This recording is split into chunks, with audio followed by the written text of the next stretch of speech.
Mātou te whamanu atu ia te oelo mātou tua. Alo o fio mai le langi. Awa maulunga lava le me te fio ai. Awa tumu le laulang nei lo mamalu ma lo matautia. Mātou te vivi atu ma watu ia te oelo whamanu. Whanene ina oelo mātou tua. Mai lava i le osoa o le lasi o lava ina ngoto le la. E usuina pea e o mātou ngutu o le vi inga. Mātou te whanene i nai o ele atua mea o wa e whaia mea matautia mo i mātou. Mātou whanetanga ina ia whapenao na watua ia te oele nganga whaftai. Whaftai a ilo o lofa ma lo le lei. Whaftai a ilo whamaoni a i mātou. Awa wa ele tule mo i lava le tua. Wana mātou whela mai lava le tau sa e tausima leo leo. E pui pui lo mātou wola. A mātou whenga ia i ma whiau ma tiuta mga luenga le nei aso. A le nei wa alanga ina le vi inga. O le alanga o le whaftai le nei fiafi. Mātou au lia mai ma le manuia le nei taimi o le mātou pol klami. A wa mātou te le tonu ana le sea no lava oe. Mātou te le au lia mai le nei taimi. Mātou te whaftai e tua i le tua ia tua ona o mea lofa ese. O au whamnianga mo i mātou. E le nei aso e maise o lau tau singa. O lau teita inga o mwhai o na teita i mailo mātou ola le nei taimi. Vi ia lau fio. Vi ia lau swafa le tua e whamabau. Mātou whaftai ona o le wha o le tanga e ala ia Jesu Kiriso. Whaftai me uma we e whaia mo i mātou. E ala le tongi o la ina o mātou ola. O mātou ang sala sa mātou ola i le polonga i le langileang sala whaftai. Awana le se no oe le iso mātou wha moe moe. O ia i se wha moe moe olo o mātou tau mwhainga ma le sawalinga wha le nganga o lo whai nei. Mātou te sauwhanga atua i le manuia o le ola e whababau. Ono le soifua o Jesu. Nei au mai a moe mātou. Whaftai, iawi ia oe lo mātou tua. Le tua le tamā, le tua le alo, le tua le nganga pa ia. E vi ia lava oe whamabau. Au mātou mai i o luma le nei fiafi, mātou te wala watu. Se ia e lofa mai whatasi mai ai mātou le nei pō. A mataina loa nganga me umala a mātou whaia. E taina oe me umama. Mātou whamomoe te sosoni mai e te wheta laitu sa o lava i o mātou loto. Whaungaina o mātou tangata e ala tuaila upu le atua. Whaungaina i mātou au me whainga luenga. A o e lava e te sao noa tu sao le nei pō. E te momoli atu lau upu i o lātou whina ngalo mo mātou loto. Vela upu sa whamnianga mo i mātou uma e maise o tangata Samoa. O le a mātou whalongolongo ma mafuta e le nei e fiafi ala le mātou pol kalame whale nganga. Iei ulawa fo i me uma le nei pō. Na watu ia to ele vi inga ma le whamanu ma le whanitanga. Ai fo i mai le whatau waa ia i mātou. O le tangata au auna ia to oe. Mātou wala au atu le nei e fiafi le atua. Ia vi ia lava lo swafa e whavavau. Ono Jesu Kiriso o mātou te tālo atu ai. Amene. Ia e whatalo whatu fo e le nei e fiafi. E le pa ia la silasi o si o tātou tunu. Pele Samoa, ia mata mai lava fo i ona tumutumu se i o neiu. E whatalo whatu ai, ma le nganga fifia, ma le nganga whaaloalo. E le nei e fiafi lau whasausaunga Samoa. Ia vi ia lava le tua, te tai mai lo utou soifua, ia mai se fo i o lo nei ola. Ia o tātou maua ai fo i nei maftanga mātango fie.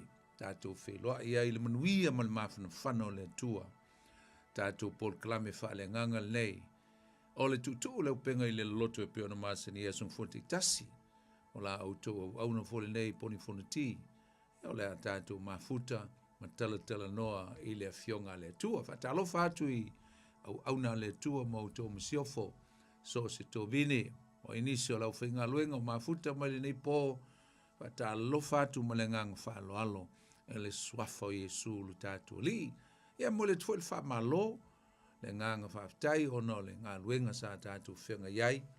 Ia tātou tau whaamalo le tasi a wā le tātou ngā luenga, ia, o le osi ngā taulanga lea, watu le whanau le tua po lafu mā moe, watu le taulanga o le vi inga, e maise foe o le upo le tua, mā lo le fola, mā lo le ngā lulue mo le tua malone fina ngalo, ia, le fo tātou o mai la mtanga o le nei vai aso, ta alusia te iatu lo tātou ola, lo tau soi fuam so mātou ola i maua tātou se vai aso manuia, maise foe, tā penanga mo le sia so sa o lo lumane nei, a maise foe le asto nai, ia e whatalofa atu i nai o tātou tamama tina mātutua, ia o tupu ma whailaunga tamali o si o tātou tunu, ia o le mamalu lau tele o si o tātou tunu, o lo mwhawna whaafonga mai le ni fiafi whatalofa i atu tau, ngata foi leo nisi o mafuta mai tono o mauta ngase,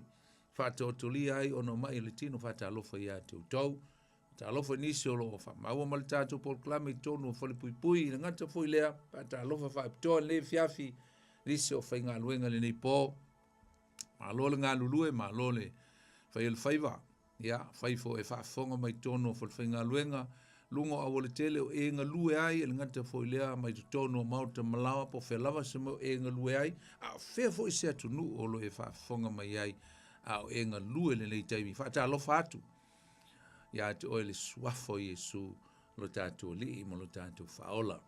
Ia i foi ngā luenga, ia foi atu i ainga, ma le manuia, ia aivi, ia le tua, whaatalofa atu, e nisi o le pa ia ma le mamalo si o tātou atu nu o lo au mau i so se, vaengon nei ke lope tātou te nonofo mau wai, tātou sa ili malo foi o mafua i on tātou o ia tunu ese pe o mātou nei foi New Zealand, po whelava se atunu o lo e mafuta mai ei whatalofa atu, ia te oile nei fiafi le swafo Iesu, manuia lava le au mawai na atunu, e mai se fo sailinga manuia, waselu mna i o nai o tātou ainga mawhanau, ia le tua whatalofa, e le nei fiafi i nisi o lo o asia si mai tutonu o si o mato ai tele nei au kilani whatalofa ia tau tau a funi mawhitanga ia o whale kale sia e mise foi o ainga ia o whale we lavi foi o mawhueona malanga mai e mise foi o nisi o malanga mai si o tātou tunu o Samoa a se singa mawhinga malolonga mise lava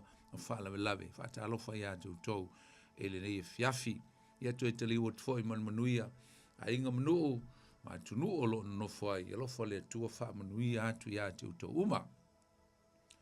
A ta lofa foi e nei fiafi ia e so se tasi lava, o se teimi mo le nei o lau whaafonga ma lau mai mo mai il tātou por klame le nei o le tutu o le Upega ile Loloto, wha ta lofa atu ia te uto le swafo Iesu. Ia ue tua luese, ta ofia ina i lau telefoni po lau le tio le alava se awala o lo e mafuta mai ai, ia, mafuta mai pia se o na mai al tātou pol klame, awa ole a maua se mea o ngā e whaasilinga malosi whaale nganga mo lo soi fua whaale nganga. Mai se o i tātou uma o le a mafuta e ala i le upo le tua le nei fiafi. Ia, vi ia lava le tua, pai fo o ta e o so aso whanau le aso so aso i fua le aso le nei, ia, pata alofa atu ma whaamanui atu lo aso soi fua mai li tātou pol kalamele nei o le tutu o le Upega ile Loloto. Pata alofa sunga i asau, ma ngā lua tfo le nei fiafi au auna na u whaafonganga Samoa ia whaamanui le tua i asau ma le ainga. Ia le li nei fiafi.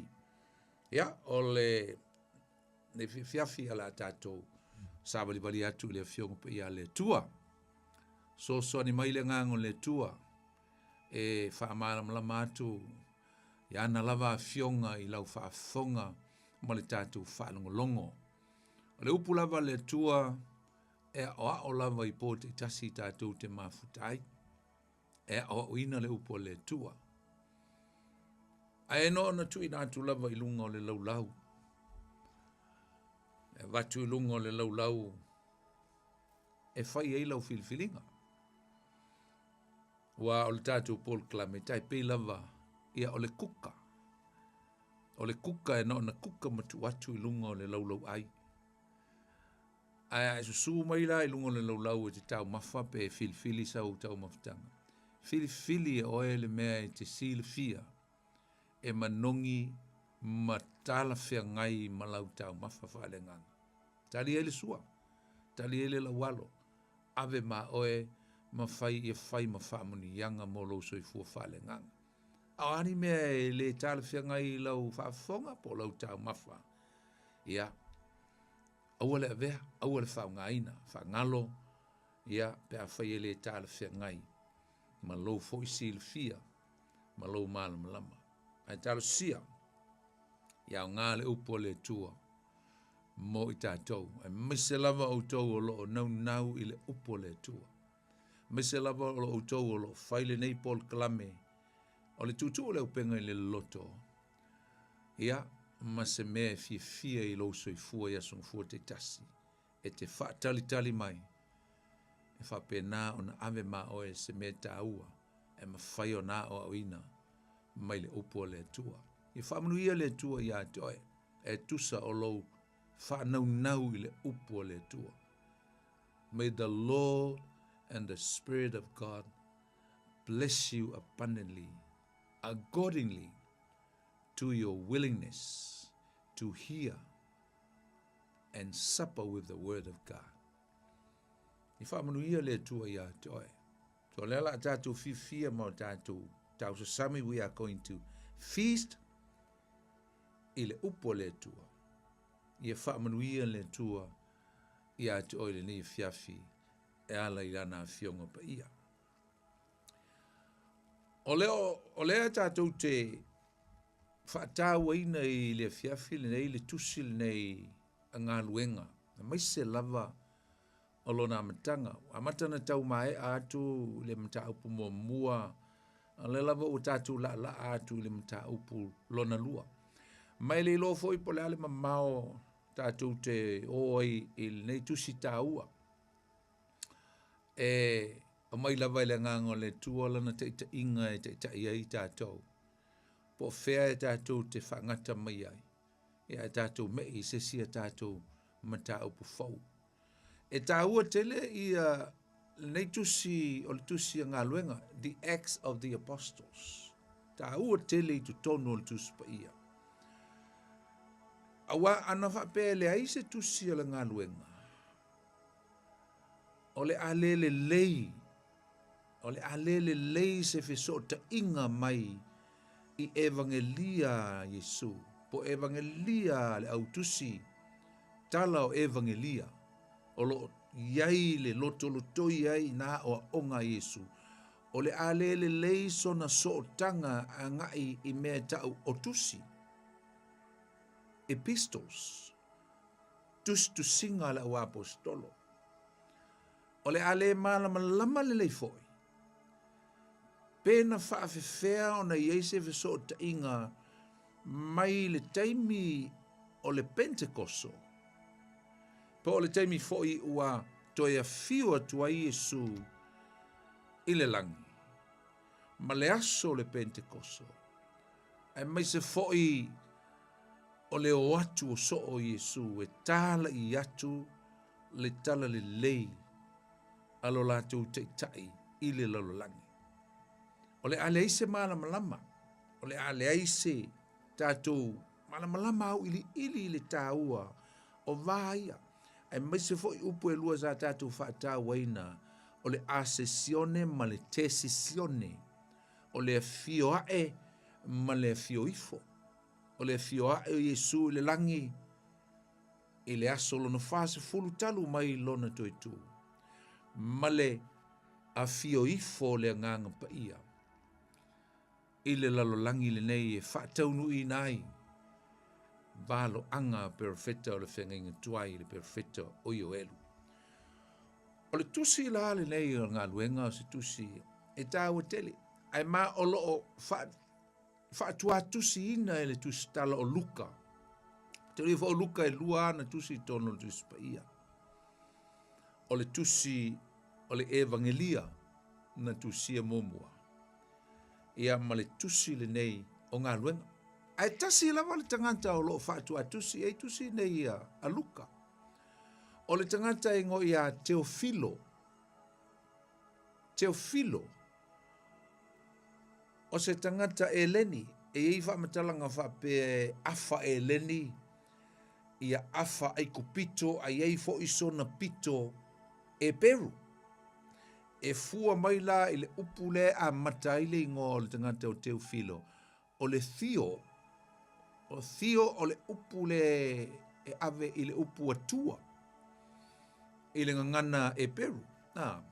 Le sau e le upu theology. No inga o le a o onga faa le atua.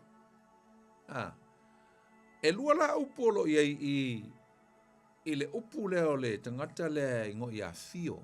A Teofilo, o le upu momua, o le Theo, a le upu lona lua, o le Philos, po le Philo, Philo, ia po le upu fo i e winga i le alofa wha leuso, o le Philos, po le Thren, i le ngangana e leni e leuso na lesion wha winga ina o le upu le Thilo, o le wo, o le winga la, o le winga o le upu Teofilo. Le e whaatuatusi e Luka lana evangelia Luka. Whaatuatusi fo e Luka lana tusi angaluenga. O lona winga la o le ngō Teofilo. Usum tua whawhine. O le wo le tua. The friend of God. Le wo le tua. Friend of God. A le tangata ne o Teofilo. E eso na so tanga maluka i le la tupua, i le la tupuanga. They are bringing it to tonu o eleni. O wau tatu malama le o luka o le tangata eleni. Paule o le fo mai, paule o le tangata eleni. Ia, sa watusi la na tusi to tonu o le tuspa ia. Fa malama lama ai mea na va ai iai, mai se o ngā luenga wha misionare na whisosoani ai le apostolo Paulo. A o ia o le tangata, na iai le la mafutanga ma le tangata le o Theo, o lana wō. O lana wō le tangata le, a o lea ua i e wha au ngāina, e wha atua tusi i ai lana tusi. A wā foi o lea ua i loa e luka i le teimi na ia na whao ngā ai ma whama ite le nganga pa i o le tua. E tusi nei e lua. A ua malama le leia luka i lana wōlea o le tangata e leni. A o lea ua iailo na tūlanga maua lunga ua sitiseni Roma ua whao ngā ina e taita ia ni vai ngā au. Taito selau, vai ngā au wha military i to tonu o le malo Romos tangata wa high rank po le tangata ua maua lunga. A le whao ngā ina la e le tangata le nei o luka e whao ngā e whai e ilana, whatua tusi e ilana tusi. Tai pei o se whatua tusi ina foi lele o se tusi, dear friend, my dear friend, oa po se whaapunga whapea, my friend in God, o la uwo i le tua. Ai avela i lana wōlea, o loo i to tonu i Roma. Ai o se awala e whaatua tusi e ilana tusi i tangata uma lava o le lorangi. O lo ua whai le atua, ma lato wō, po ua whai fo'i Jesu Keriso, ma ana wō, ia po ua whai fo'i i tātou, ma wō a Jesu Keriso, the friends of Jesus. Ua ale au so o uma ia na mafuta ma Jesu, to e fio Jesu, a lava le lato mafutanga. E pe e sila ia Jesu o ni ana wō, ele ngata ono so. But more likely, Jesus is looking at these people, followers of him, also as his good friends on a wall. Oleva aila luka iso ulela ngona, e mai se foi o whaamaunga matustusinga nisi o skola manatu. Ele mafu anga na leo na whao ngā le tangata nei o luka le ngō le Teofilo. O se manatu o la e whaatu atusi i lana wo. A olona la ngona. O ana wo umalava i le atua. O le a whaitau i nei tusi. I o lātou la ngona, ma i o lātou mālama lama le lei. I le tāhua tele. O le tala le lei ma le whiau. O le upu, o le tala le lei, o le mālo le atua. I o lātou aveina ma i o lātou whaungaina. Le tala le lei, a whaitau le tangata i tusi na tusia, le tangata o luka, o le naunau o luka, i a wha mālama lama atu le atua lea. Wha iloa atu ma wha ala mālama lama atu le atua lea ua talitonu ma au auna iai. Ala ia keriso Yesu le ua wha atu atua fo iai luka. So se tasi, so se tangata na te whaitauina nei tusi. Whoever is going to read the Gospel of Luke and also the Acts of the Apostles, then he must know the significance of the Gospel of the Lord Jesus Christ. I o lātou loa mamālama lama I le tāhua tele, o le whiau o le tala le lei. Langa o le vātonu a le awa tusia I e luka nei mea malava e winga, I mea I e wha mau tu tonu o le tusile nei a ngā luenga. O mea e wha tatau I le fesuia inga lea, the transition. Fesuia inga mai lea mai I a Yesu a ngai le nganga pa ia. Mai le nganga pa ia a ngai I soo po o wō Yesu le la o e tā lai atu lana tala le lei. It's all about the Holy Spirit and how the Holy Spirit will empower and edify the friends of Jesus, the 120 or even 500.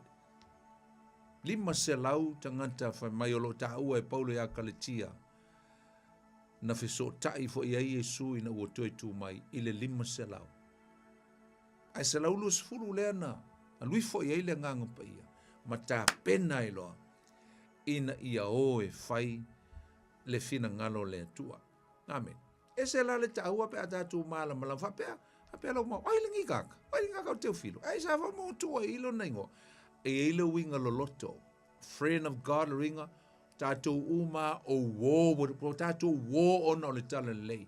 O tātou wō ma le tua ona o le tala lei. This is the only reason why we are friend in God. O leo kerisiano uma o le body, e vala, o ina e paulo hape, o le tino keriso. The body o luinga, we are all friend. We are the family. We are one in Christ because of the gospel. O le tala le lei lea o le a o ma le awa apostol. O le tala le lei o le au mai whatasi. A united, unity. Le aso na maua i le nganga paia o le aso o le unity. Te talo i aso se fulu na I loa ai lo latu loto ngā stasi. Because they are all friends. A mai la le tusi le nei e ave I a Teofilo. A o le fui a mai a te o e uso mtu vafini. Le fui a mai a te aisa ina I o tā malama lama. Malama lama le tā ua upu I e lua o le a sesione ma le te sesione. Ma I o tā malama lama I le soso o atunga o le te sesione po le aluifo, the descending of the Holy Spirit. Wa fio mai le nganga pa ia. Whanau le kalesia Yesu Keriso le aso na sawe le nganga pa ia. Whatumuina ai wo Yesu le aso na sawe le nganga pa ia. Le mana e mamoli ali tala le leilea. Mamoli ali tala le leilea. So mea nana tusia le tangata o luka le nei tusi mātango fie. A beautiful book. It's like a preach e pio se awala lau papa e so o mai ai evangelia e wha a ngai I tusi the epistles po epistolo o a onga ale au apostolo. Ne ngate o Paulo a oisi fo I apostolo. Amen. Ma le tusi e whaalinga. Ana le ai la le tusi le nei, oka. Tusi ale tau sanga e ale o le ono tolu le ono wha, somewhere around 63, 64 AD. Na tusi ai e le tangata o luka le nei tusi mātango fie. Ma le si au tu usom tu whawhino le tā ua le tusi nei. Pe e whailo mai ei se talaanga, se history o le urua e kalesia. Ai whailo mai ei fo ia I tātou, le whaatau no uina le ustai o le awa apostolo, I le whaatau no uina o le mea tau o le whaia o le polo a inga silsili. The execution of what we call the greatest commission. The commission of Christ to us is to go. Io to wo atu. Mateo lus malvalu, sun maliva, lus fulu. Io to wo atu e fai nu uma lava maso. Taua te le la tusine o ngā luenga. A matanga o le ngā luenga ale nganga pa ia. Ia, wa al tangata ele tangata ingo ia Irenaeus, o ia o se skola e leni. Sa ia, whaia le aikia. Foi lele, ia o se tasi fo o tama. Se tasi o tama o le urua e kalesia. One of the greatest father of the church in the beginning. E centuri mo mua ma le lua ma le tolu. I mean, lua ma le tolu. E le tangata leo Irenaeus. O se tangata na ia maua ina le ingoa lea. Ngā luenga la o apostolo. Ina ua whaitau o ia. E le matau tia o tustusinga al tangata ne o luka. Na whai ei leo el tangata nei o Irenaeus. O se ingoa e whai ingoa ele matanga o fio nei tusi. O ngā luenga o apostolo. Ai ei isi theologians e leni lava. Ia maisi foi e pikopo, maisi vaenga o le taimi o le ulua e kalesia. Sa lato challenging le ingoa le nei o le ngā luenga le o apostolo. La ngai fai maisi to ina. Ia e ui ale lato fina, aina malo ale whai ingoa ai o le tusil nei, i le ingoa le nei matuu ai lo i tu tonu o le a foi o le tuspa ia. Ai wha mai lato, e te tau na whai ingoa o le ngā luenga le nganga pa ia, the acts of the Holy Spirit. Ai sa, whai mai si whinaunga ia. E ui o la apostolo ngā lato whaial ngā luenga. Ai whai tau tusia ngā luenga, o le ngā luenga le nganga pa ia. E maa nei e fo le challenge, maa nei le lui tau na mai e nisio nei theologians o le tuspa ia. E ui lea, na manu maa loa le ingoa al tangata lea. Ai sa, ia, msalona manatu whapea, ia moni o le nganga, e supreme le ngā luenga le nganga ia, nganga pa ia. Ai o le whaataua ina o le ustai, mea le taua lea, whaataua ina o le ustai ma le loto te tele o le au apostolo. O so o Yesu, ai maisa le tos furulua lea. Mo sui ai matatia wa atol furulua, sui ai uta. Ai le ngata foi lea, o le matau tia o ngā lesi apostolo no whaapopo mai ai. Le whai mai lava ia, o ia o le wi o apostolo. O le tama leo Paulo. Oka. O le whaataua ina lai tangata neo skolo tu spa ia.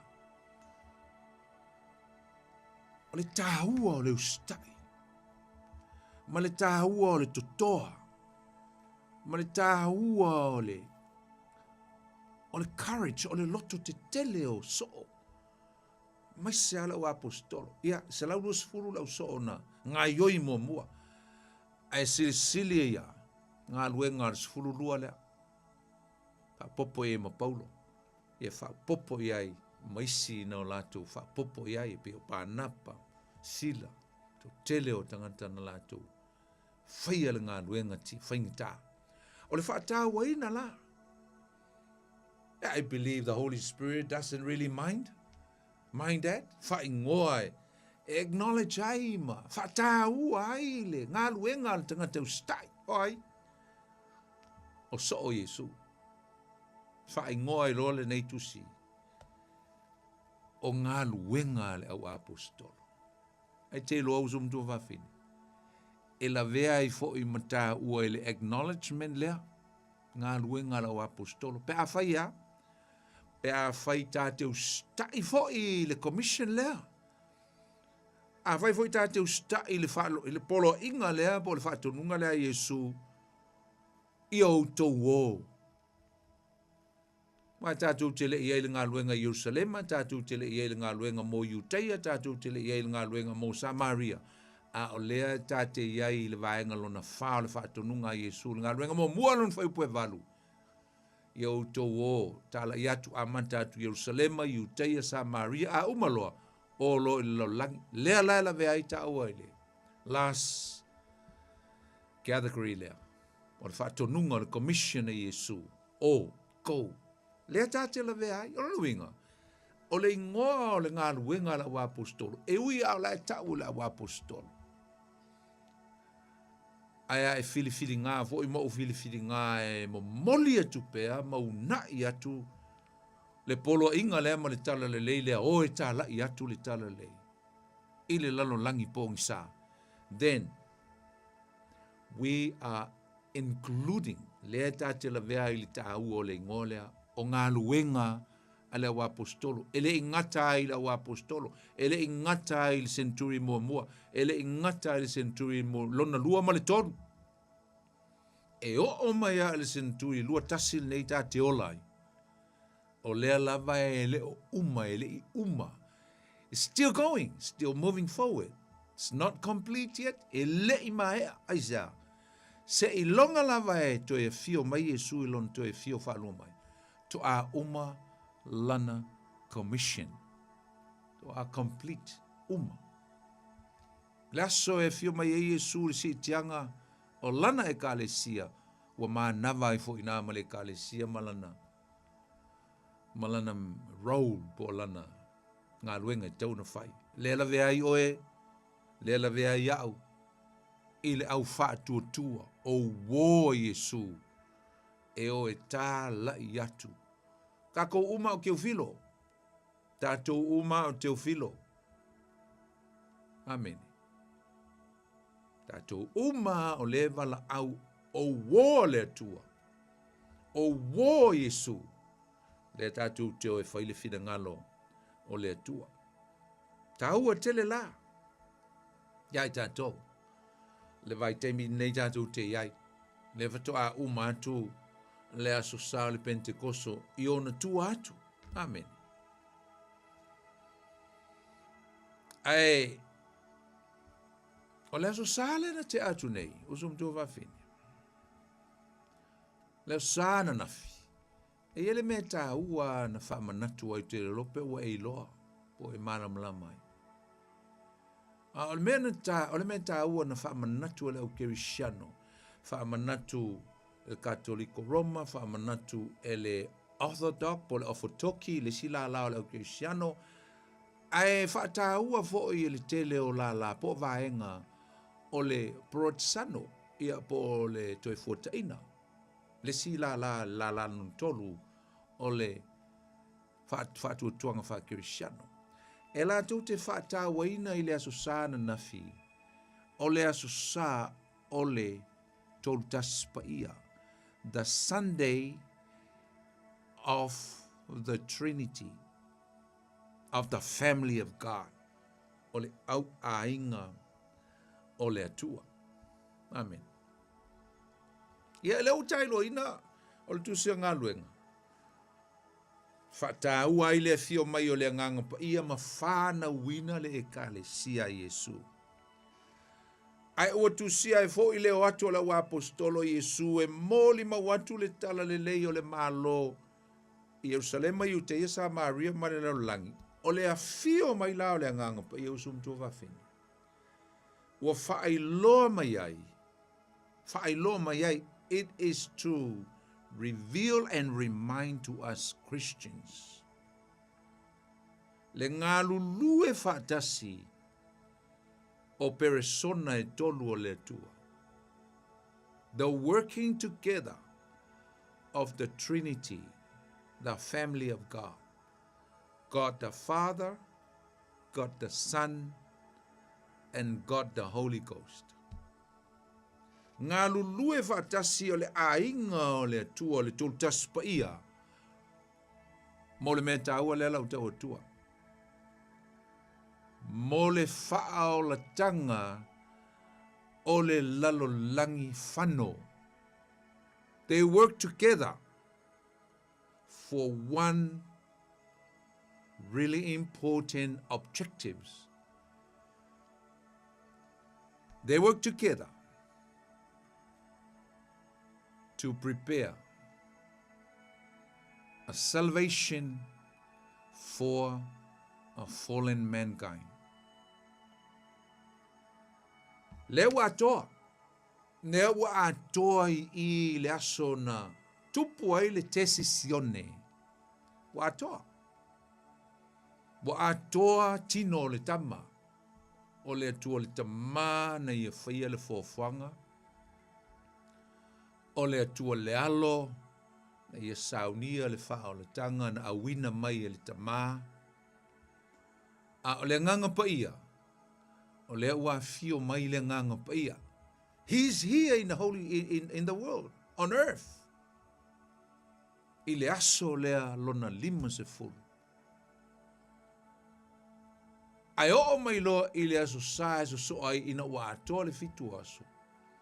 Fa manatu loa e le au kerisiano. Le aso le tolu tas pa ia. The significance of the Holy Trinity. Tua tamale, tua le alo, le tua le nganga pa ia. O le aso sa la lentene, e whata ua ia e tātou. Le tolu tas pa ia, ananafi. E whata ua ai o le vai tau tonu alea.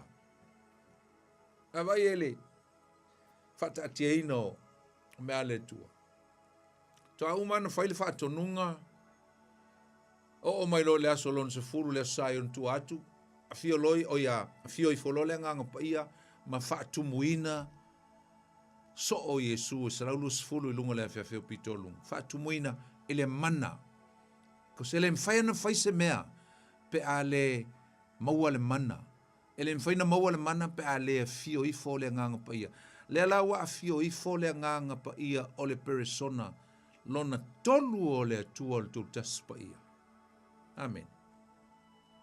Ma amata I loa o na ngā ioi, o le taimi la le an tātou whamanautina nafi. O le taimi e whamanatu ai. Leo wao, they are scattering, they begin to scatter. Kape, wa maka ngō. O atu, whaatau nu o le whina ngalo le atua. Ne ana wala wina ai la tau. O le matanga o fia la o le tātou whamanatuina o le tūtas pa ia. E whamanatu mea I tātou, a o tātou o, a o hola wa apostolo, o lai o ma le atua. E le na o le atua le tama, e le na o le atua Yesu Kiriso, le alo e le na o le atua le nganga pa ia. They go together with the Trinity, the family of God. Lai o ma le atua. E tua whai mai Yesu, ele teimi na mamoli ai le polo inga silsili. Wha mai I o tō papatiso atu, wha mai tāla I atu, I o tō wō, go and proclaim my gospel. Baptize them in the name of the Father and the Son and the Holy Spirit. Pe ako lela ko so se mea ko keo yai ngai ko keo mal tu taspaia. Talia e tangata le nganga paia, talia e tangata Yesu Keriso papatiso, ai papatiso i lātou i suafa maua lunga o le atua. E tolu ona persona ai tasi lava le atua. Papatiso i le suafa o le tamā le alo ma le nganga paia. Amen. Na. Praise the Lord. O le mata upu le nei e winga i le Trinity usum tu whawhine. E leo se mata upu whaingo fie. E leo se mata upu whaingo fie, le mata upu ngia le Trinity. It's very, very hard to understand. In some ways.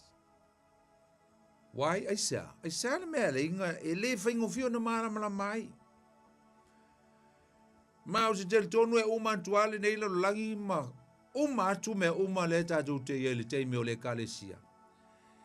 E le ma whai lava o na tātou malama ato toa i nisi mea e winga i le atua. Aisea. A wafo i e le ma whai fo i ono tātou wha malama ina atoa lona winga. Ona i le whaingo fie lava.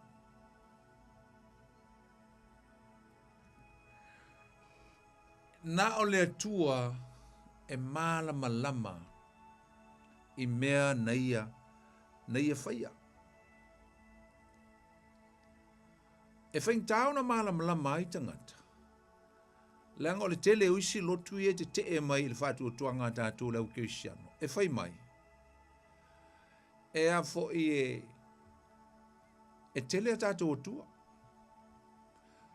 E te ai le tele o onga. Te e le Mosalemi. Te e fo i le Hindus. Te e le tele o lotu.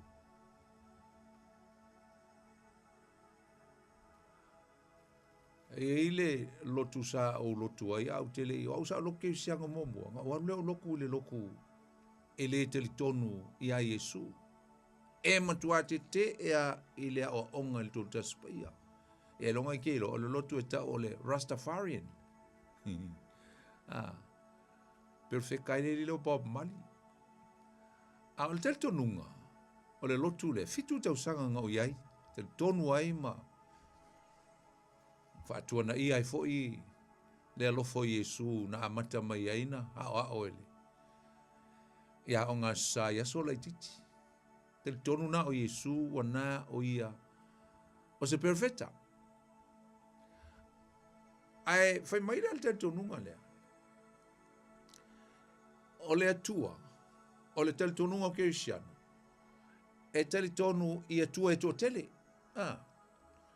E whātusa lea e taipeia o lotu fo i o le Hindus ia ma le Buddhas. E tel tonu, koru se la umon kupua kua e tel tonu i ele Buddhas ia. E fo lele, ai whapea o le onga wha Kirisiano. E tel tonu i atua e tō tele. Whapea ngā fo le mosa le mil tilo mea tātou. Aisea, ona o le malama lama. Misunderstanding. E o ala fo i o mai lava le teiminge tu tonu le li o wha Kirisiano. O te lol to tele au tangata. E le malama lama i le o onga nei o le tolu taspaia. Maale me monia.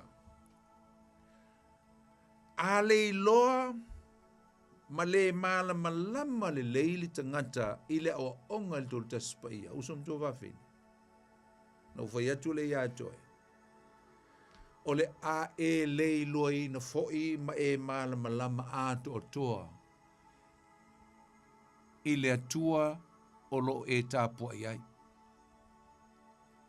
Pe a whai e te le malama lama i le tolu taspaia. Mzau tia. O le afio mai lao le nganga pa ia ma nofo mau to tonu o le tangata ola. Po le tangata ang sala o suia lona o langa ia Yesu. O se whaailoina mai lea, o le ngā luenga whaawawina le atua, e tusa o lana fuafuanga i le faa o la tanga ina ia maua e tangata uma o le lalolangi le iloa le tātou te ola. O le au whaatasi la o le atua ma tangata ia wo, God, the Elohim, Jehovah Elohim la luinga o le plural, o le au ainga uma o le atua. A o le au tālai, a o le au mori mau o le atua i le lalolangi.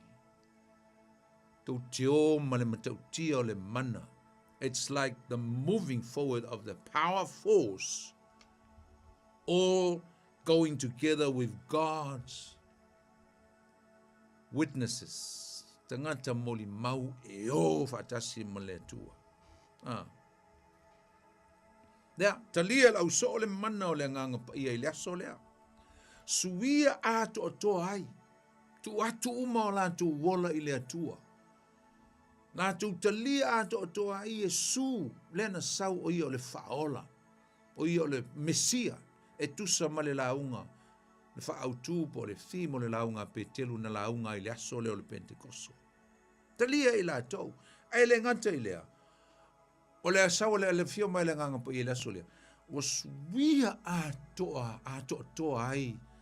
O langa faa lea nganga iana. Le ato toa o langa o le uli ia. Ai le ngata foi lea. Ua faa malo sia ai o latu loto. The Holy Spirit edifying them. Edifying their soul, their spirit, their courage. Faa malo sia ai latu.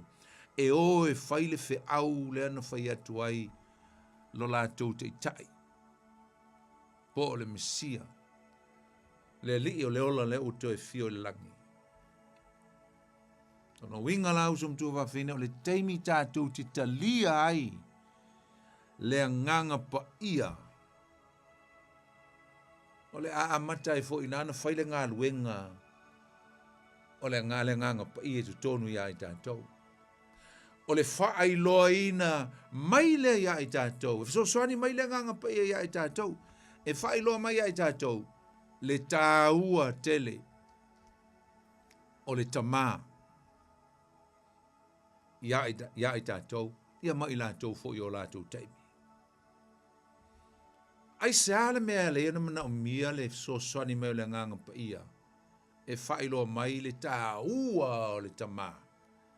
E whapena fo Iesu Keriso. Aua fo i a o tātou o atua i e whaia le ngā luenga le atua i le lalolangi. E mana o mia lo tātou te talo i le tamā. Mai tau mai le tau o le mele. E mana o mia lo tātou whaalangolango, ta talo, i le atua le tamae ve soa soa ni mai ma whailoa mai awala, e manu i ai, le whainga o lana ngā luenga, i le lalolangi le tātou te iai.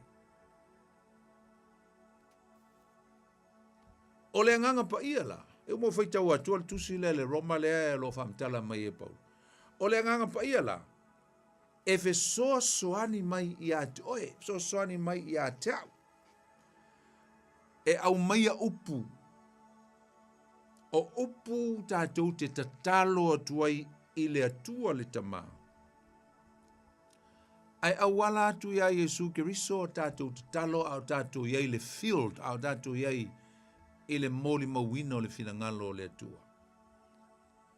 Tatalo i le tamā ai o tātou malama lele. O so sani le nganga pa ia tātou. E tātou te tatalo atu e awala atu i a Iesu o ia o le alo o le Keriso fo. Fai taua mai le Roma e valu. A olona fai ue lusu malona e whapealan fai tauina. E whapea fo i le nganga o na fesoa soani mai i lo tātou vai. A wā tātou te leiloa mea tātou te ole atuai, pe te talo atuai, ma le tusa. Ai peitai, o le nganga pa ia, e fautua ia pe whailoa mai. E fautua mai o ia mo i tātou i le oi e le mawhai ona tala ina. The Holy Spirit will counsel us, will help us to give us the words. E mai ai tātou upu, tātou te tatalo tuai. O ngā luenga ko kaspa ia le whai ia kako I lunga o le ala. This is the ministry of the Godhead, the Trinity. A tātou wō e ustai e whai le whirangalo le tua. Whai mai Paulo, pe ia o ia. Pe ia o ia. Lei eila na malanga wha missionary lona tolu. Toi titi a uma, ai ona tusia lol tusi ave I Roma. Tu atu le te akono le lo mtua I ngoi a fipe ma ave. A o le winga leo le tala le apostolo. Lai ta se, lai whea luai. Lai tau ai mai tangia o ia I le ala. I le tu asia ma le tu a ngai I mea na alua ngai ai ana missionary wha tolu na alu. Ai foi mai la apostolo Paulo. Tātou te fa mai e fa pea fo I le nganga na visoso ani mai. E visoso ani mai le nganga I lo tātou vai. A wa fai mai o tātou vai le. Tātou te le lo ai po a tātou upa mai. Tātou te le loa mea tātou te ole atuai. Me foi lo so nga la ur ka kalo I le atua. Ai no meaning. Meaningless. Nei se winga o le tele o le umi o le te talo ma le tau whai o upu ma kau kia e whai helau te talo I le atua.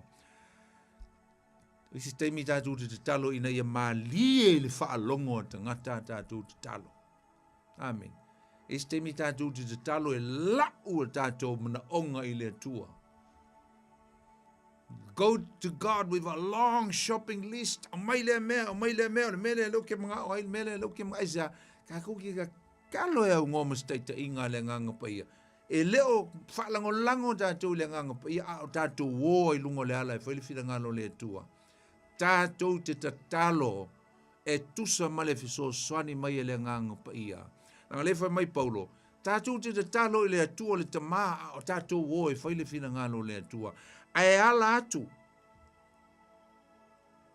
ia Yesu Keriso. Amen. Mtau lia foi o le ministry le a Yesu. Le o mai a le temi le fai mo tātou le temi le. O le fautua mo tātou ia tātou te talo. Mena e fai o I lava tātou te talo e whapea e ala atu le suafa o Yesu. Tātou te talo le tamai o tātou mana onga. Fisoso ni mai le nganga pa ia lewo I le lalulangi whaatasi mai tātou I upu tātou te tau te talai. Ai a tātou whai atu le tama, tātou te whape atu, mātou te talo, maole atu I atoe. E ala le suafa o Yesu. Lo mātou a li'i ma lo mātou whaora. Sis whaupunga, e ala atu I le na maliu mo mātou ang sala. Through Jesus Christ, the Lamb of God, who gave away our sins. Ia, lena, e se la le tāua tele. Taimi o le. Ona nafi. Whamanatu ai le toltas pa ia. Amen. E pea no whai atu e le mal, whainkai o ngā mala malama. Le lalolangi, ma tātou foi. Whainkai o tātou mala malama I le nei upu ole. Toltas pa ia. Tus pa ia, wha Samoa, ulo tau mal toltas pa ia, tus pa ia wha Britania, e le o maua I le upu le nei ole Trinity. Kako ke le maua e se.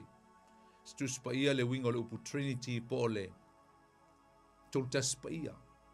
Amen. Ai le avele na le maua tu tono le tus pa ia. Ma mea tātou te whapea nei. E le sao le nei au au. E le sao mai le moni mai le wha mausali ina ni mea e wha mautu o le moni o nei au aunga o le Trinity. No, e le whapea avele le iai. O le upule nei e tasi. Ma mea tātou te wha lea o ngā ina ai le tā ua. o lea o onga i le tolu taspaia, o lea i tu tonu, o le tuspaia. So the teaching, the doctrine is in the Bible. But it's just because people were looking at this single word, term, Trinity. No, se se. E wane ngala e tatou. O le iei tu tonu lea o onga. Uma foi tau atu ni mau. O le mea moni uso. E sili sili atu le maua lunga. Le maua lunga o le atua. Malona poto nei lo tatou. The sovereignty of God is so high and so aloof. Maua lunga. O le mafuanga la lea i le te taua iao na iaini o tatou manatu e whapea. Wo tatou le malama lama ato toa i mea na whaia le atua. E le te taua ono tatou manatu whapea. E le mawhai lava ono tatou malama lama ato toa i mea na whaia le atua. Malona poto sili sili ese. Aisa, langa i le tai au na olo tatou i loa malo tatou malama lama. I le atua. A whai tatou te loa uma mea uma. O lo winga o le atua i le o se atua. So God is not God if we know everything about the mind of God. That's why he is God. O le atua e nate sila fia mea uma. Ai uilea, o iele tatou whaatua tuaina o le tuspaia. O lo o mai iele tu le tuspaia. O lo o mai o le atua le tamā o le atua lavaia. O lo o mai foi o Yesu le alo o le atua foi o ia. O le nganga pa ia foi o le atua lava o ia. O lo o mai le tuspaia e na o le tasi le atua. E ui o lo fai mai vaenga e o le tuspaia nisi o vaenga o le atua o le tamā o le atua o Yesu le alo o le atua o le nganga pa ia o le atua. O le fo ia o mai le tuspaia. E tasi lava le atua. E na o le tu tasi lava. O lona winga la. O le atua lea e tu tasi. A o loo soifua o ia. Eni persona se totoro. Amen. Na. Praise the Lord.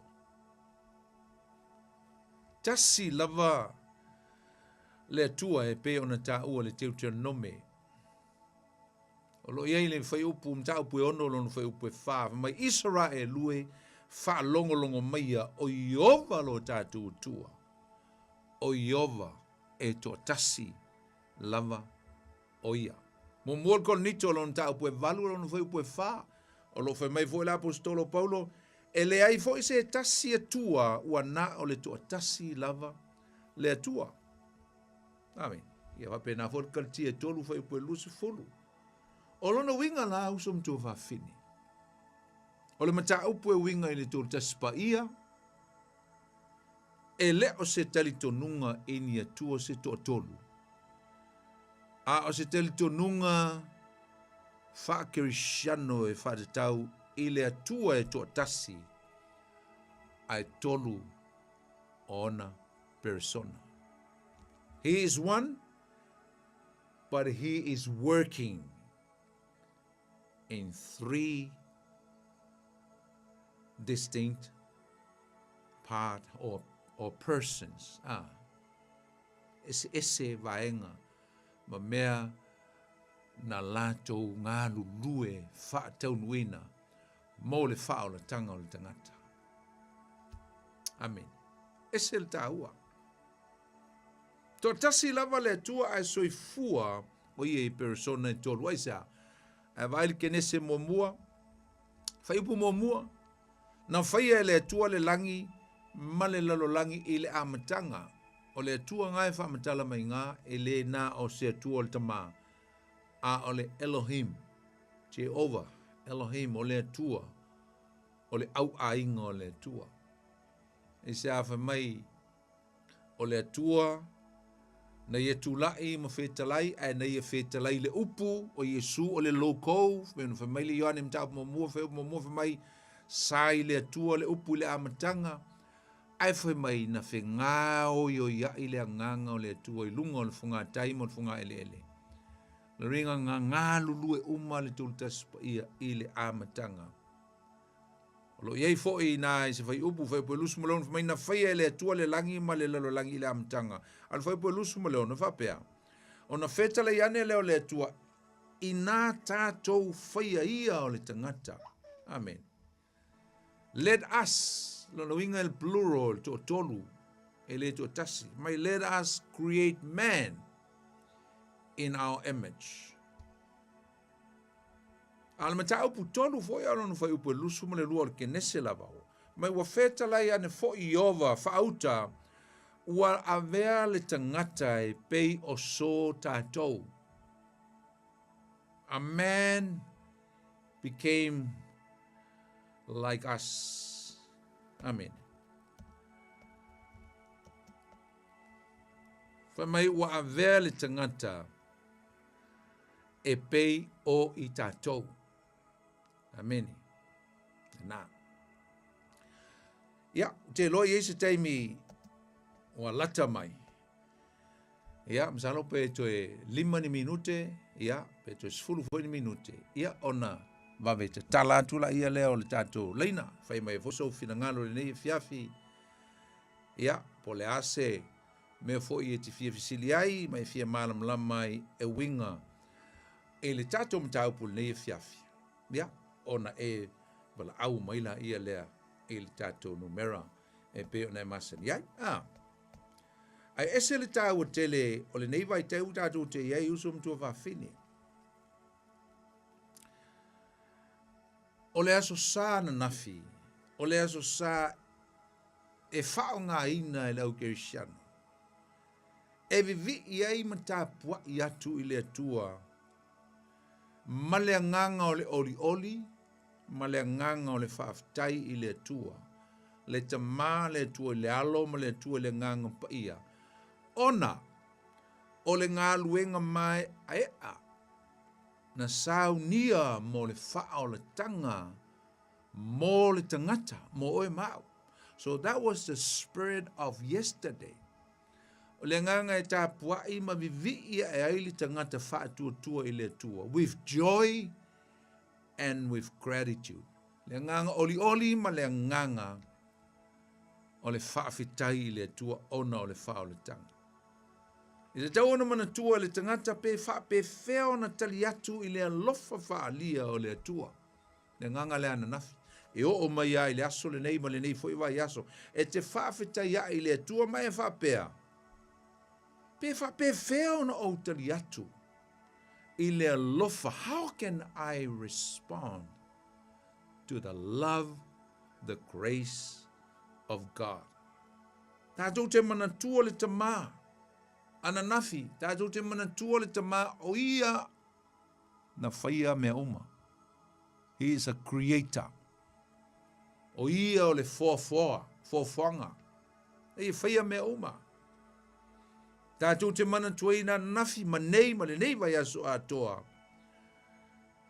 Le alo le atua.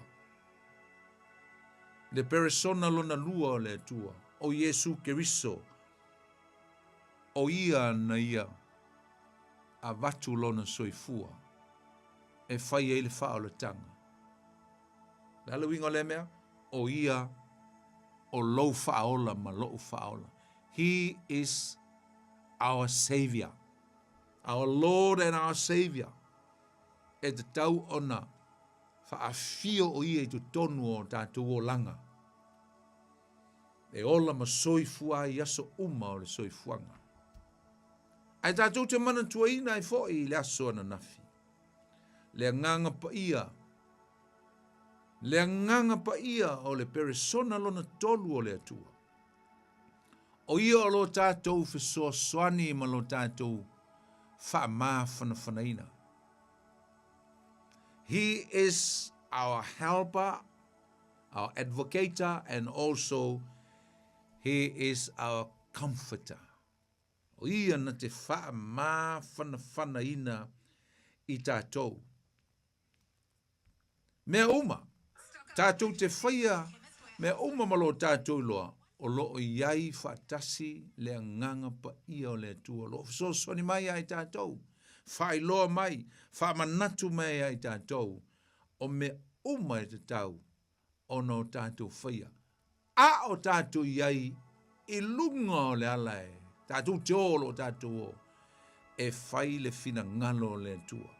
As we are witnessing and doing the will of God, knowing that God is with us. The Holy Spirit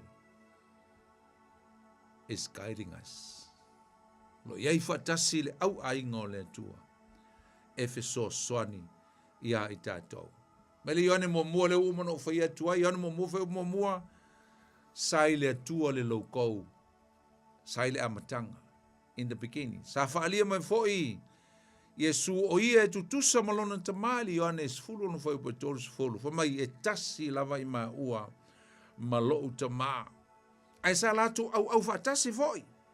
Ma awina mai le nganga pai e pe on ta ua le Ioane sfulu le fa foi po lusu maleono. Mai ia. A o le feso soani upu ia Yesu.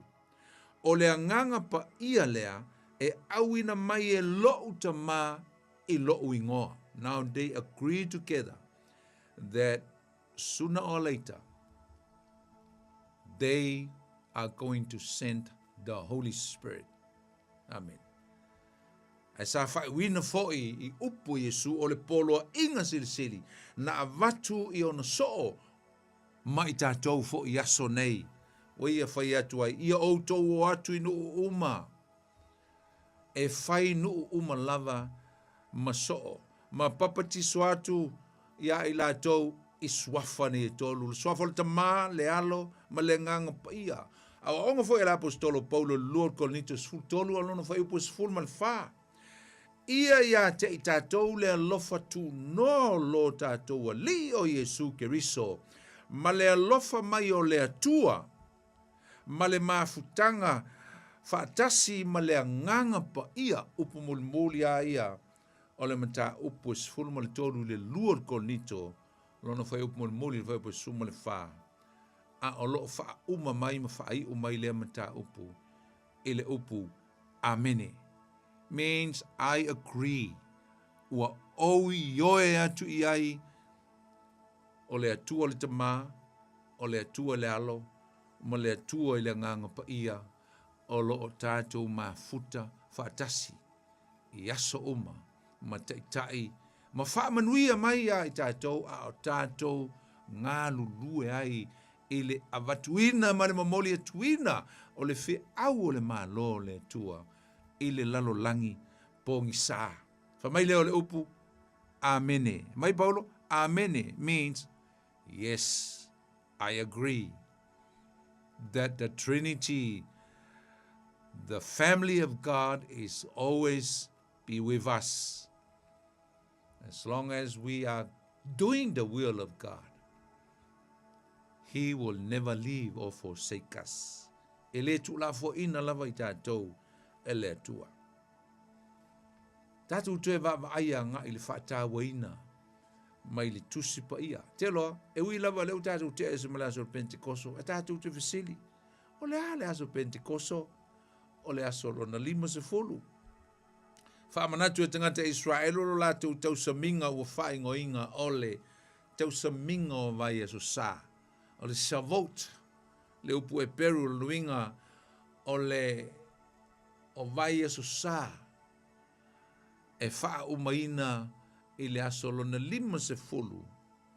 E o mai ai ma le lātou. Fusi saito mua lava na whawhai o lātou selenga.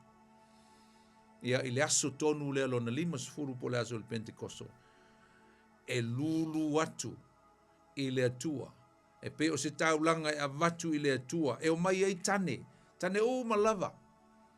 O fele mamao le mea no nofo ai, e o mai malalatu taulanga lea. Ma sani no mai fo I taimi o latu sauninga nei, ma taulanga o mo mea ale o le lupe, ia o se oti, po se mamoe, po le alava se mea, ia na po se manu lele me fa pena e o mai mala tu e fa la tu ta e vatu le nganga fa afta ile tu ala sola le ole Pentecost tai pi fa ta u le lulu pe e fa ta u ai ile spring e fa ile sa ninga le e fa ia tu ile tu o le winga o le lulu nga fue fa ia tu ile tu e fa pe tu ai tanga te Israel le tu fa fetai le tua mo me ai.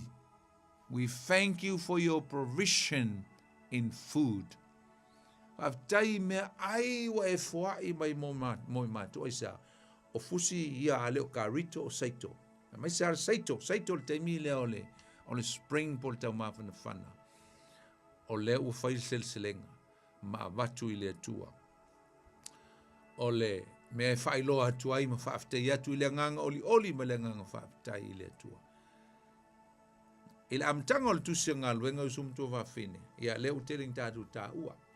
O ta ua ile watu o so o Yesu. Sa e foi ma Maria maisi so o maisi uso o Yesu. Malatu fa poto ile fale lunga ma fa tali le fio mai le nganga pa ia. Sa e le matau tele ia ilato.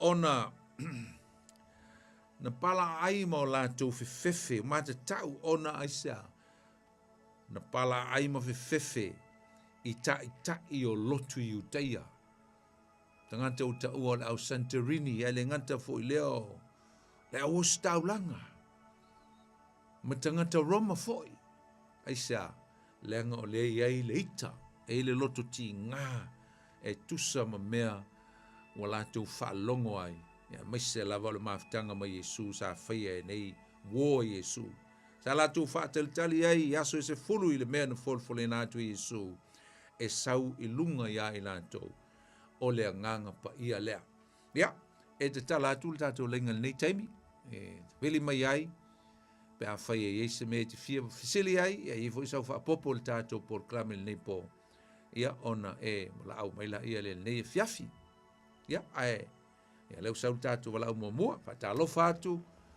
talofa le sunga poni talofa ndonina ia malo ya toltina o mai oel nei fi malulu ia le ala malulu si fa ia la valeli ia fa stai foi mo tu kala mi mana ia nei tula le po ia le li mana ia sui mai a fionga le atu le vai ma le vai so ia fa malo la vai la sunga o le simeta ua poni o whamanatu mai haita o le tolu tasi pa ia le pe na e tā ua e pe o inana o mua mai ai le khali si ele no vola mai ai le katoliko ia e moni a tolu tasi pa ia e aua le persona e tasi tolu persona e tasi a le tu tasi a le whaftai tele pe o toi whamanatu mai a tau i le tu la a ola mai foi sa mo e khalesia na mata mai ai fa tai tele lava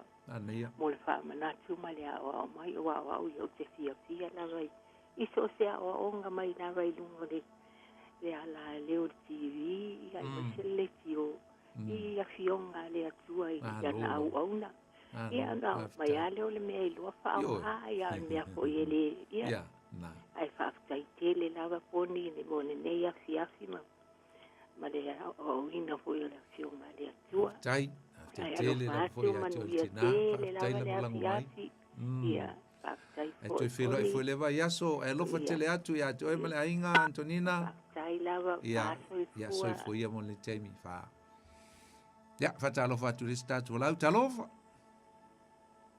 hello fala hello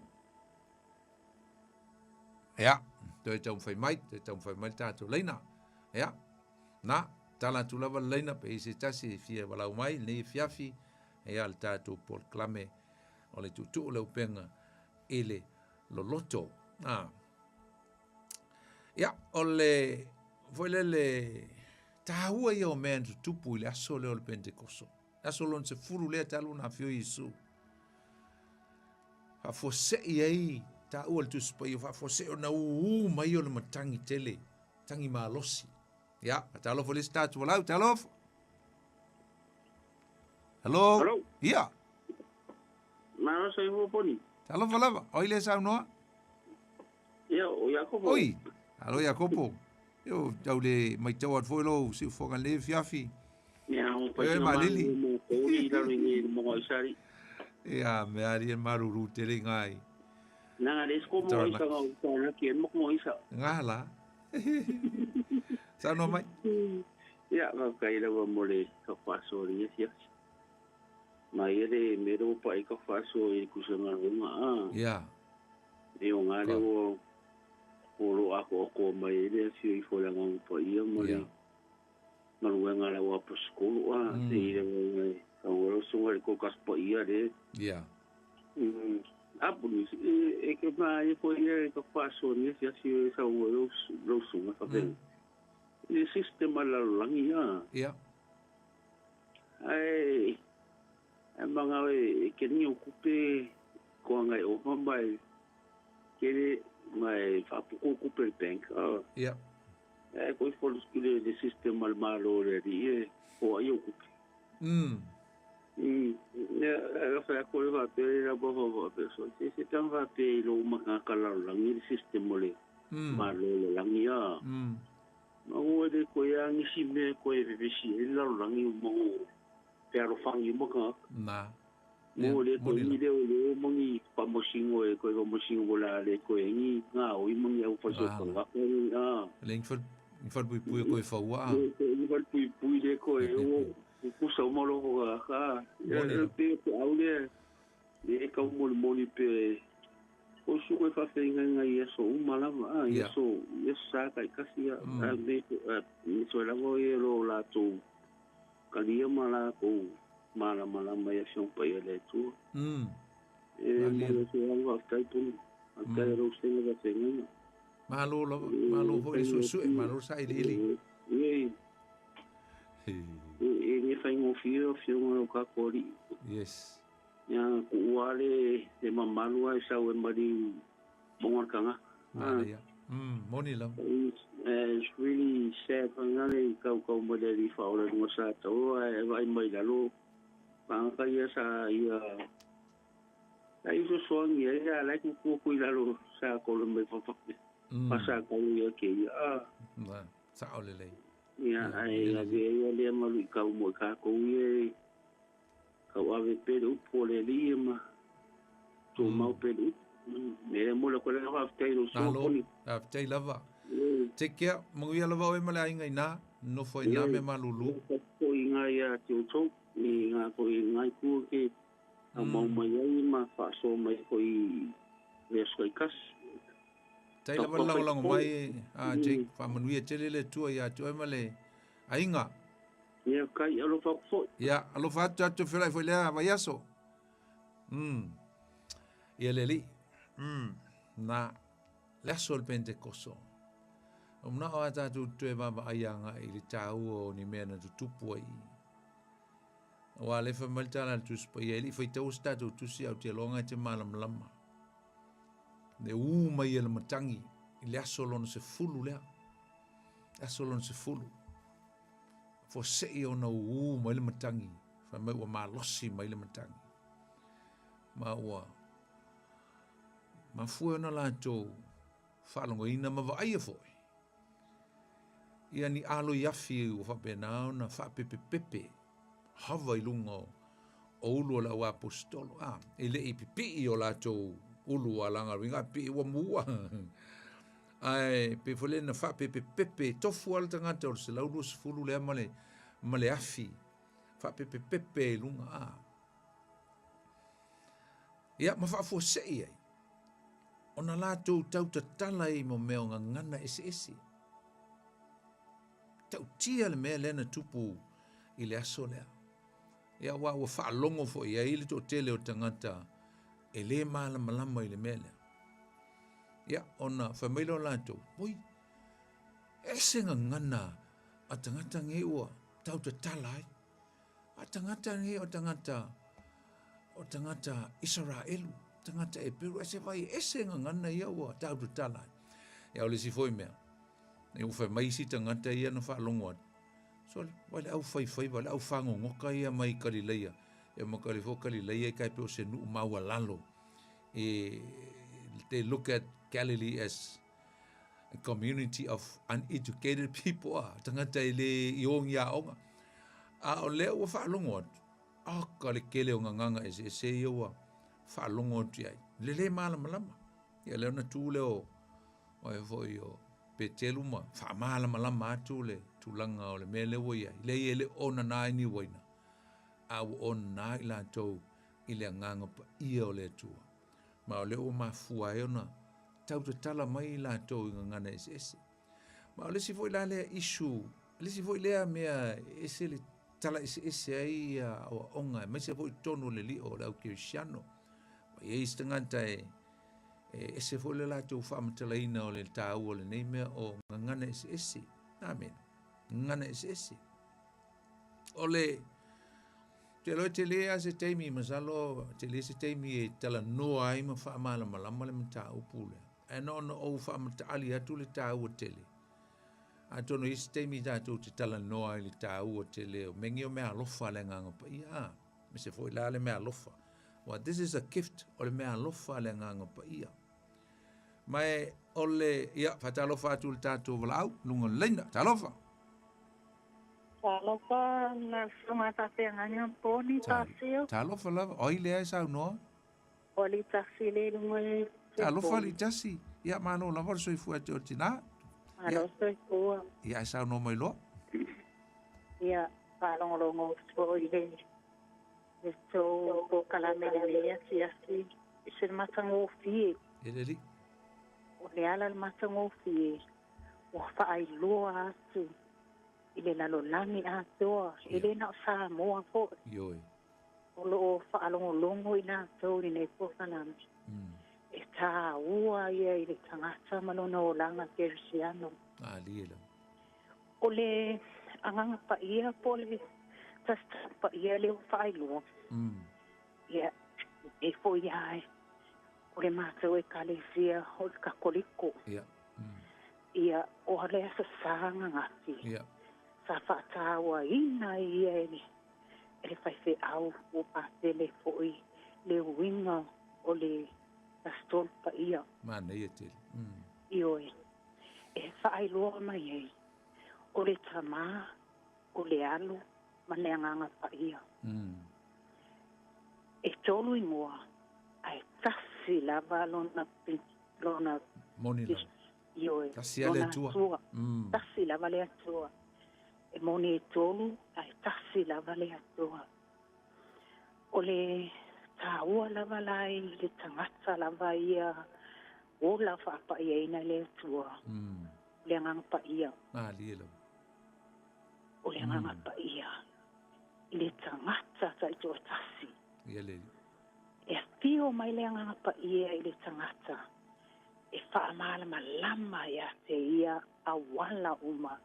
E ui atu ai i le tamā. Ia. Ioi. E ese male matango fie. I le whaalongolongo atu fo i le tōpo kalame le neipo. O le whaatawa ina o le atua e tō tasi. Amen. Tolu ingoa ai tasi lava le atua. Le anganga pa ia la lea. O manino mai ai e tā ua ia e tātou tapenanga o le fio mai o lo tātou li i whaola o Yesu Keriso i le lalolangi nei. Amen. Ioi. E whaila ala utala e whamanatu mai e te wa te iloa o e pontasio sa oa onga ia te oila onga tuspa ia wa leva lama. Oh, okay. Ioi. Sa wa onga ia te oila onga tuspa ia. O ina fo ina tele mai e ni miena o ina i roi tangata. Eleli. Ioi. Ma lolo. E heila le mea, lo te whaai loa tuai. Na tupu ia te au i te tono o whale. O te talo pia le nganga pa ia. I teimi uma, ma o ai oia te ai. O te mana o mia lava mea alofa. O te mana o mia mea alofa. O te ola ai. ioi. Nei atili. Walua ia le lo masani lo te talo. I le pō ma le ao, i taimi ava noa o au.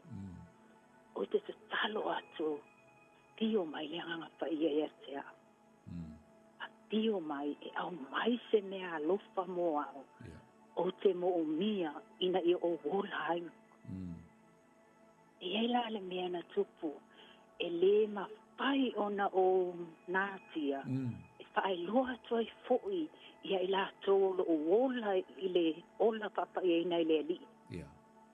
I se mea olo o e nau i e Loloto. E te talo atu i ai, e au wina mai la mai a te ui. O te talo a le re pōlea, i le o te mana o mia lava mea lo o le ngangpa ia. O te fia ola ai. O te fia wha o ngā ina foi, e mea lo whale o le ngangpa ia. E pei o na o ngā lue e te tono le whale mai. O te paia lea, e wha malo loa tua i e mamai. Angai e tili. Ai te sila fia o e poni. Lau sunga ka penga, ngale mea na tupu i te tono lo o potu. Ta talo a.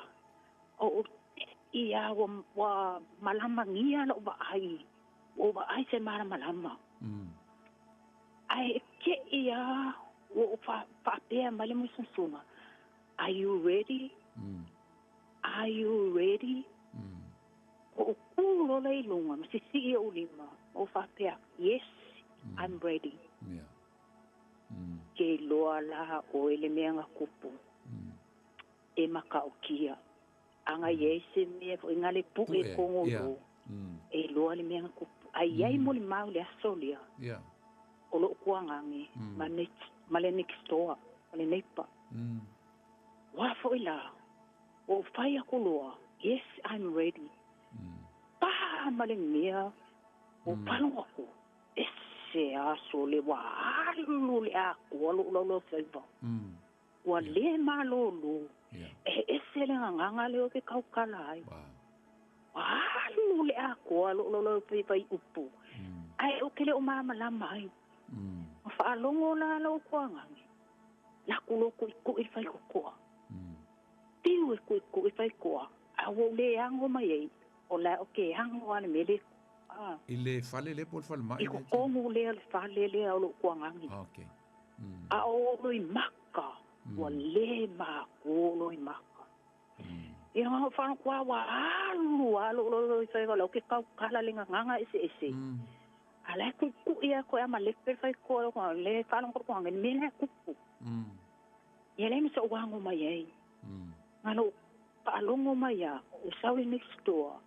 La ke palongo mai le palongo. Ai okay. E fe mai lo ko ai. O lo sister lai ko poku. Mai le palongo mai ma ko le leo. Ai ma ko la poni. O leo le kai ninga.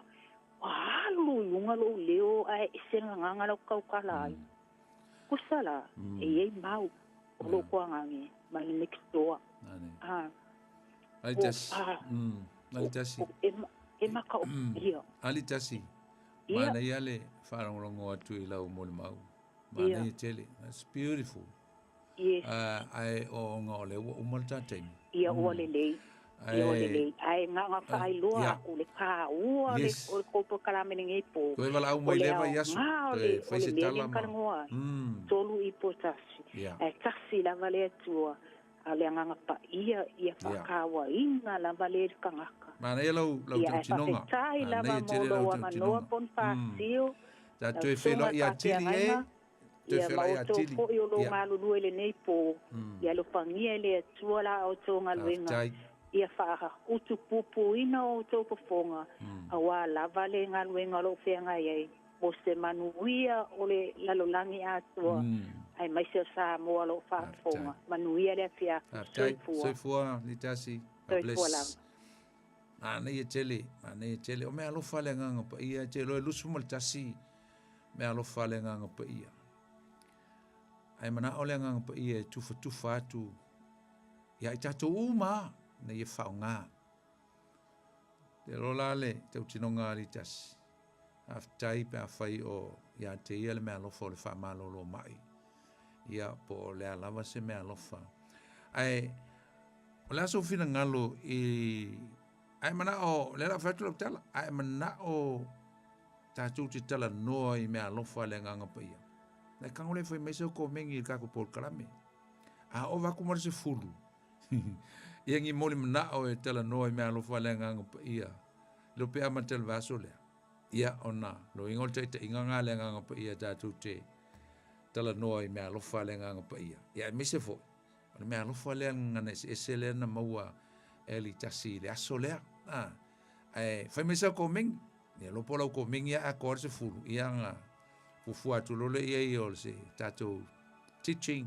Salona na la tu su singa stemi wa leva fai po wa fitu pe valu te usanga i lunga newspaper sa por kalame tu si fa tau mengi o me alu fa le ngang pa ia ya manevo ya ta tu te va va ia fa tau ya ma identify e o e pola la me alu fa nga na me le tu e fa nga fa i ulta tu por kalame le fiafi talo afta ile tu tai fa ina ma tu por kalame le fiafi le nuia talo mala watu famnuia eu tangata Samoa mato mafuta le nei po ale lo upu pena nga lue atu ele ngango la fio ya nga nei o onga mo la tu uma mai mato ata si mai nei po tu ma watu ya tu ele vi inga o le fama numa le fa nei tanga nei o so uma o le fa va ono Yesu mato talo tuai amen ya na tato por klamela le fiafi o ne ngalo ya oe tato aonga tu spia fia am tene le fai ngol masina fo you lai fai le papakura e tom fai o inai el tu se falinga pe fai te inkalesi ai ya la longo tu am fai lo atu fo no fanga fai ai e le na masina fo pe au ya tu solo se malosi ya ai mo la tu mon vala o mai fa tai mo vala o mai ya me se fo le malo le tunu tato maftanga le fia fitatu tu e fai lo el vai fo mo nei taimi ia o la auto ona nei poni fona ti fa soi foia mo le nei taimi. God bless you all.